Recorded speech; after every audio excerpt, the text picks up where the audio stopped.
Mercredi 2 novembre 2011, bienvenue dans la revue de presse de l'Union maritime et fluviale de Marseille-Fos. Aujourd'hui, nous reviendrons sur l'actualité des compagnies avec la SNCM et une brève sur le forum de l'UMM des 13 et 14 octobre et une autre sur le parc des Calanques.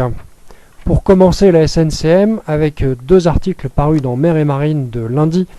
Mer et Marine revient sur la desserte à partir de Toulon qui devrait démarrer au premier trimestre 2012 avec l'entrée en service du Corse, donc au premier trimestre, et puis de l'île de Beauté à partir de l'été 2012. Et Mer et Marine nous propose aussi une interview de Marc Dufour qui revient sur les projets de la compagnie, à savoir le départ de Toulon à partir de 2012 et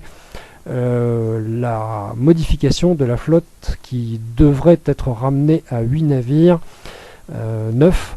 pour un budget de construction de 800 à 850 millions d'euros si la DSP est renouvelée dans les termes qui seraient favorables à ce projet pour la compagnie.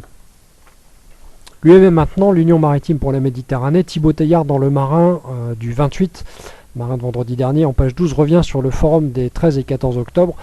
où il rappelle que le forum a vu 170 participants, on est un petit peu plus que ça maintenant, plus autour de 180, revient sur les ports et les pays représentés, les sujets qui ont été abordés, les 6 ateliers de travail auxquels vous avez pu participer. Et ensuite, le parc des Calanques avec une brève dans la Provence en page 6, où l'élu marseillais en charge de la mer, dont j'ai mangé le nom, s'inquiète du sondage internet qui a été lancé par la ville de Marseille, où on a pu voir une très forte proportion de non. Il semblerait qu'il y ait des problèmes de vote multiples, qu'il était possible à la même personne de voter plusieurs fois